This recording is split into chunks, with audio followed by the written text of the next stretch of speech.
اب چونکہ سر ہمارے میکزیمم ویورس اردو ادب سے تعلق رکھتے ہیں، تو اس سینیریو میں ایک سوال کہ یو پی ایس سی میں اردو مضمون کے کیا بینیفٹس ہو سکتے ہیں اسٹوڈنٹس کے لیے؟ کل جب میری عطا سے بات ہوئی، جب ہم نے فائنلائزیشن کیا کہ ہاں ہم سیشن کریں گے، اویلیبلٹی الحمدللہ دستیاب ہوئی، تو عطا نے مجھے کہا کہ سر آپ کس چیز پہ بات کرنا پسند کریں گے؟ تو میرا اپنا تجربہ یہ کہتا ہے کہ جو ہوسٹ ہے پہلے اس سے نیڈ پوچھی جائے کہ آپ کے پلیٹ فارم کی نیڈ کیا ہے، آپ کے پاس کس طرح کا آڈینس ہے۔ پھر جب میں نے یہ بات کی تو اس کے بعد میرے ذہن میں جو اہم بات آئی، میں نے سوچا کہ میں اگر رینڈملی مجھے بولنا ہے تو جو ٹاپک میں سلیکٹ کروں گا وہ ہے اردو زبان اور روزگار، اسپیشلی کمپٹیٹیو۔ تو کیونکہ میں یہ دیکھ رہا ہوں ماشاءاللہ کہ اردو کے حوالے سے بہت ساری آرگنائزیشن ہے پروفیشنلی، اور جو ہے ادارات ہیں، پھر جو ہے اسکالرز ہیں جو کہ کہیں نہ کہیں اردو زبان کی بقا کے لیے کام کر رہے ہیں، اس کو ڈیجیٹائز کر رہے ہیں اردو پوئٹری کو لے کر۔ لیکن میں سمجھتا ہوں کسی بھی زبان کو اگر پھلنا پھولنا ہے تو اس کا روزگار سے جڑنا بہت ضروری ہے، بہت ضروری ہے۔ انگلش کو ہم ایز اے سبجیکٹ، ٹھیک ہے ہمارا کالونیل بیک گراؤنڈ رہا ہے تو سیکھتے ہیں، ایک ایکسپوجر ہے، لیکن اس کے علاوہ کیونکہ انگریزی ایک گلوبل لینگویج مانی جاتی ہے تو اس لیے ہی ہم اس کو زیادہ انگریزی اسپوکن کورسز لگاتے ہیں، پڑھتے ہیں، سیکھنے کی کوشش کرتے ہیں۔ تو اردو کے حوالے سے بھی میرا یہی ماننا ہے کہ جب تک آپ روزگار سے کسی زبان کو نہیں جوڑیں گے تو اس زبان کی فلاح و بہبود کے لیے آپ بہت بہتر کچھ نہیں کر رہے ہیں۔ ٹھیک ہے کلچر لٹریچر اپنی جگہ پر ہے ماشاءاللہ، لیکن اس زبان سے کس طرح سے روزگار کے مواقع فراہم ہو رہے ہیں۔ تو Urdu literature as an optional تو ماشاءاللہ چاہے یو پی ایس سی میں بھی ہے، ملٹیپل اسٹیٹ سروسز میں بھی ہے، یو پی میں ہے، بہار میں ہے، بنگال میں ہے، پھر جموں کشمیر میں ہے، تلنگانہ کا مجھے کنفرم کرنا پڑے گا کہ ان کے پاس پیٹرن کون سا ہے، بٹ موسٹ لائکلی جو ہے جتنے بھی اسٹیٹ سروسز ہیں جہاں پہ آپشنل ہے وہاں پہ اردو کا رواج ہے، پلس نیٹ جے آر ایف ہے، ٹھیک ہے۔ اس کے علاوہ بہت سارے ڈفرینٹ جو ہے لینگویج اسپیسیفک ایگزامس ہیں جہاں پہ کہ اردو ہے ماشاءاللہ۔ تو جب میں خود آپشنل سلیکٹ کر رہا تھا تو میں نے پہلے لیا تھا پبلک ایڈمنسٹریشن، اور میں نے کوچنگ بھی کی تھی دلی میں۔ میں نے جو ہے جس اکیڈمی زکات فاؤنڈیشن سے میں نے جوائن کیا تھا تو ہم نے پبلک ایڈمنسٹریشن کے لیے ہم نے کوچنگ بھی جوائن کی تھی مہنتی سر کے پاس، لیکن بائی دا ٹائم وہ کورس کمپلیٹ ہونے آیا مجھے ریئلائز ہونے لگا کہ وہ میرے بس کی بات نہیں ہے، میں لکھ نہیں پا رہا تھا اس میں۔ تو میرا اردو میڈیم سے میری پڑھائی ہوئی ہے ماشاءاللہ 10ویں تک، اور پھر اس کے بعد میں نے انگلش پہ سوئچ کیا تھا۔ تو میرا ایک جو اثاثہ تھا، جو ایسیٹ تھا اردو بیک گراؤنڈ سے ہونا، پھر اردو کہیں نہ کہیں کلچر سے، اردو پڑھنے پڑھانے سے، اردو شعر و ادب سے کہیں نہ کہیں جڑا رہنا، وہ میرے لیے ایسیٹ بن گیا۔ تو ماشاءاللہ اردو ایک کنسسٹنٹ پرفارمر ہے، جس کسی نے بھی as Urdu optional as subject لیا ہے یا اردو میڈیم میں بھی۔ اب تو یہ حال یہ ہے کہ ماشاءاللہ اردو میڈیم میں بھی جو ہے لوگ پڑھائی کر رہے ہیں، تیاری کر رہے ہیں، پلس ساتھ ہی ساتھ جو ہے ماشاءاللہ اردو میں ریزلٹس بھی آ رہے ہیں، سلیکشن بھی ہو رہے ہیں۔ عاصم کا آپ نے نام لیا ہے، اس کے علاوہ 2 سے 3 اور میرے اپنے نون ہیں جو کہ انٹرویو سٹیج تک پہنچے ہیں۔ اردو آپشنل سے تو ماشاءاللہ کوئی کمی ہے نہیں، کافی لوگ ہیں پڑھتے رہے ہیں، سلیکٹ ہوتے رہے ہیں۔ چاہے آپ شاہ فیصل صاحب سے لے لیجئے، جن کے سلیکشن کے بعد میں کریز آیا تھا سول سروسز کا، تو چاہے ان سے لے لیجیے، عابد رشید صاحب لے لیجیے، پھر اس کے بعد میں حسیب ہے، بشارت بھائی ہے، میں ہوں، عارف بھائی ہے، فاروق بھائی ہے، گوہر حسن ہے جو مہاراشٹر میں ہی پوسٹڈ ہے، سلمان ہے، مطلب آپ مجھے نام پوچھتے جائیں پھر میں آپ کو بتاتا جاؤں گا کتنے لوگ ہیں۔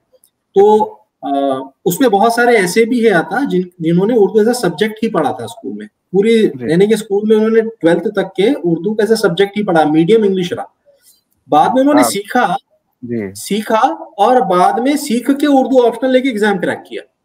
اگر آپ ان کی رائٹنگ دیکھتے، حسیب ہے، عارف بھائی ہے، گوہر ہے، آپ یہ لوگ ایسے ہیں کہ جنہوں نے اردو کو ایسا میڈیم سے پڑھائی نہیں کی کہ جن کا مان لو بیک گراؤنڈ ہی ہے یا پھر مدرسے سے فارغ ہے، ایسا بھی نہیں ہے۔ یہ تو ایسے اسٹوڈنٹ ہیں جنہوں نے اردو کو سیکھا، پھر پڑھا، پھر ایگزام کریک کیا۔ تو اس سے ثبوت یہ ملتا ہے کہ اگر آپ کے پاس واقفیت ہے تو آپ آلریڈی ایک سٹیج ایڈوانس چل رہے ہو، آپ کو سیکھنے کی ضرورت نہیں ہے۔ लेकिन उसको पढ़ना और उसको फिर एग्जाम में कैसे इस्तेमाल करना है, वो ट्रिक है, वो एक स्ट्रैटेजी है, सलीका है जिसको सीखने की जरूरत है। जी जी जी, माशाल्लाह। तो ये हमारे स्टूडेंट्स के लिए एक प्लस पॉइंट है कि ये उर्दू मीडियम से भी आ रहे हैं और उर्दू से आशना भी है। तो सर हाँ, इसमें से कुछ सवालात बुक्स के हवाले से आ रहे हैं कि अगर हम उर्दू मीडियम से तैयारी करते हैं या उर्दू ऑप्शनल लेकर तैयारी करते हैं तो फिर किन किताबों से इस्तेफादा करना होगा? देखिए, पहले उर्दू ऑप्शनल के हवाले से मैं बताऊं। उर्दू ऑप्शनल के हवाले से तो देखिए, मवाद की कोई कमी है नहीं, ऑनलाइन भी बहुत सारा कंटेंट अवेलेबल है, मानू का मटेरियल अवेलेबल है, फिर उसके अलावा मेरी अपनी किताबें हैं, अता ने भी माशाल्लाह काफ़ी इस पे काम किया है। उसके अलावा और भी 2 से 3 माशाल्लाह प्लेटफॉर्म्स हैं जहाँ से कि जैसे मोहसिन सर जुड़े हुए हैं उर्दू ऑप्शनल से। तो कहीं ना कहीं गाइडेंस, मटेरियल और जो है स्ट्रैटेजी की कोई किल्लत या कमी नहीं रही। हाँ, जब मैंने अपनी पढ़ाई शुरू की थी जरूर उस वक्त पे हमें लगा था कि नहीं, एक ऑर्गेनाइज्ड या व्यवस्थित जिसे कहते हैं हिंदी में, वो कोई ऐसा सोर्स ऑफ मटेरियल हमारे पास अवेलेबल नहीं था। लेकिन अब तो काफी मवाद आ गया। अब तो मैं समझ रहा हूँ मेरी अपनी किताबों के बाद में भी 1 से 2 माशाल्लाह कुछ राइटर्स ने बड़ा बीड़ा उठाया, उन्होंने भी और वैल्यू एडिशन किया है और नए नए जो है तो किताबें भी आ रही हैं कॉम्पिटिटिव एग्जाम को नजर में रखते हुए। तो मवाद के हवाले से जितने भी ट्रेडिशनल मटेरियल है उसी को रेफर करना है। खलील बेग साहब की किताबें हैं, फिर उसके अलावा जो नोट्स हैं, देखिए चाहे यूपीएससी का जनरल स्टडीज हो या फिर आपका ऑप्शनल सब्जेक्ट हो, मटेरियल हमेशा टॉपर का भी वही रहता है और जो प्रीलिम्स क्लियर नहीं करते उनका भी वही रहता है। उसको इस्तेमाल करना, उसको कैसे प्रोसेस करना है, उसके नोट्स कैसे बनाने हैं, लिखना कैसे है, मेंस में जब बात आती है, क्योंकि हम जब उर्दू की बात कर रहे हैं तो प्रीलिम्स में तो उर्दू का कोई अमल दखल है नहीं एज सच, मेंस में ही बात आएगी। तो वहां पे उसको लिखना कैसे है, आंसर राइटिंग प्रैक्टिस कैसे करना। और मैं अक्सर ये पाता हूँ, खासतौर से मोहसिन सर के साथ जुड़ने के बाद हमने देखा कि पढ़ने की हद तक स्टूडेंट्स को दिक्कत नहीं है, मटेरियल भी वो ढूंढ लेते हैं, कहीं ना कहीं से वो कोचिंग भी ले लेते हैं या पढ़ लेते हैं, नोट्स भी वो बना लेते हैं, यहाँ तक वो बिल्कुल परफेक्ट चीज कर लेते हैं और इतना शानदार मवाद उनके पास होता है कि अगर वो उसको बस प्रोसेस करके उसको अगर पेपर पर लेकर आए तो ही मुझे लगता है कि बहुत अच्छा स्कोर कर सकते हैं। दिक्कत कहाँ पे आती है? दिक्कत आती है कि उस नोट्स को, उस मवाद को किस तरीके से आपकी आंसर शीट पे लाया जाए, आंसर राइटिंग प्रैक्टिस। और ये इतना बड़ा मुझे लगता है एक खला है, एक हॉलो स्पेस है, वैकेंट स्पेस है, जिसकी वजह से हमारे बहुत से स्टूडेंट जो है वो सक्सेसफुली रिजल्ट में ट्रांसलेट नहीं कर पा रहे हैं। जी जी। मेडिकल बैकग्राउंड से कुछ स्टूडेंट्स हैं हमारे, फिर जो है मदरसा बैकग्राउंड से स्टूडेंट्स रहे हैं, फिर उसके बाद इंजीनियरिंग बैकग्राउंड से रहे, कश्मीर के बहुत सारे स्टूडेंट्स रहे। उनमें नॉलेज के हवाले से अगर आप बस रेफरेंस देंगे, नहीं मीर तकी मीर का आप अगर फलसफे जो है वहदतुल वजूद उस पर अगर कोई शेर उनसे पूछ लेंगे तो वो एक नहीं 10 शेर आपको सुनाएंगे। मैं अक्सर क्लासेस जब लेता था तो मैं खुद घबरा जाता था कि माशाल्लाह इनकी अपनी नॉलेज कितनी है, कितना इन्होंने मुताला किया हुआ है, शेर व अदब से कितना ताल्लुक है। कुछ लोग तो एमफिल करके बैठे हुए हैं, कुछ माशाल्लाह पीएचडीज हैं। तो ऑब्वियसली अगर मैं लिटरेचर के मामले में बात करूंगा तो अता और मेरा तो कोई मुकाबला ही नहीं है। लेकिन जहाँ पे कॉम्पिटिटिव एग्जाम की बात आएगी, जहाँ पे उस नॉलेज को आप उस एग्जाम के पैराए में किस तरीके से डालेंगे और किस तरीके से रिजल्ट लाएंगे, हाँ वहां पर मेरे पास कुछ एक्स्ट्रा बात हो सकती है बताने के लिए। तो मेन चीज जो मुझे लगता है वो आ गई है, उस नॉलेज को प्रोसेस नहीं कर पा रहे हैं, उसको ट्रांसलेट नहीं कर पा रहे हैं। और एक मेरा बहुत बड़ा गिला है हमारे दोस्तों से जो भी उर्दू ऑप्शनल लेते हैं या उर्दू या कोई भी लिटरेरी बैकग्राउंड से ऑप्शनल लेते हैं, देखिए कहीं ना कहीं फर्स्ट स्टेज क्रैक करना बहुत ज्यादा जरूरी है, वो है प्रीलिम्स। जी जी। इतने अच्छे अच्छे स्टूडेंट्स हैं हमारे, मेल फीमेल दोनों भी, इतना शानदार उनकी तैयारी है कि हम वेट कर रहे हैं कि वो कब मेंस लिखेंगे। लेकिन वो जो जोर लगाना होता है प्रीलिम्स में फर्स्ट स्टेज में, तभी तो जाके आप दिखा पाओगे ना कि मैं कितना काबिल हूँ मेंस में। वो नहीं कर पा रहे क्योंकि अब वो प्रीलिम्स को जिस तरीके से क्रैक करना है, जिस तरीके से टैकल करना है, वो नहीं कर पा रहे, जिस वजह से वो कितना ही ऑप्शनल की तैयारी कर लीजिए, कितना ही आंसर राइटिंग कर लीजिए, कितना ही जीएस आप ऐसे में आप बिल्कुल शानदार लिख लीजिए, लेकिन तभी तो आप लिख पाओगे जब आप एलिजिबल हो गए, यानी कि प्रीलिम्स क्रैक करो। तो फर्स्ट इक्वली सीरियसली लेना है।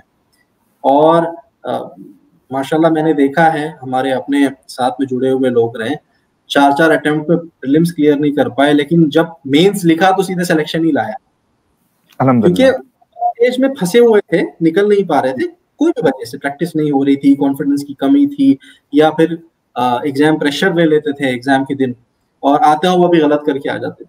लेकिन जब उन चीजों पे काम किया, माशाल्लाह जब पहला स्टेज क्रैक किया तो फिर उनको रोकने वाला कोई नहीं बचा। अल्हम्दुलिल्लाह।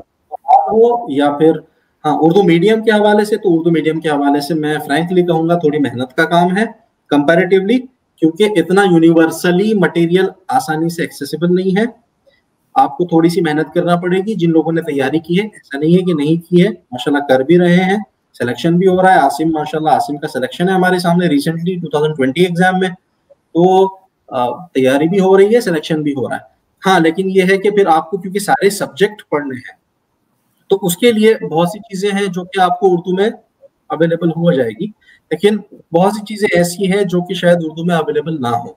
ठीक है, तो मुझे लगता है अता वो एक कंप्लीट डिफरेंट एक सब्जेक्ट ही है, उस पर एक पूरा एक जो है आपका लेक्चर ही हो सकता है, और मेरा उसके लिए आसिम रहेगा जिसने किया है, किया है। तो इंशाल्लाह विल सी, हम देखते हैं अगर आसिम आ पाए, प्लेटफॉर्म से कनेक्ट हो पाए, तो उर्दू मीडियम के हवाले से आसिम से एक सेशन करवाएं इंशाल्लाह। जी सर, बहुत बहुत शुक्रिया सर।